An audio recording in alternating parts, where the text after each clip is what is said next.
večer. Já vás tady vítám dneska u příležitosti slavnostního rozsvěcení našeho obecního stromu a jsem ráda, že takto společně můžeme zahájit advent.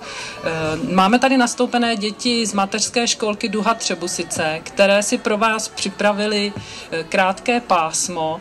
Nebudu je moc dlouho tady trápit, určitě jsou trošku nervózní před takovým velkým publikem.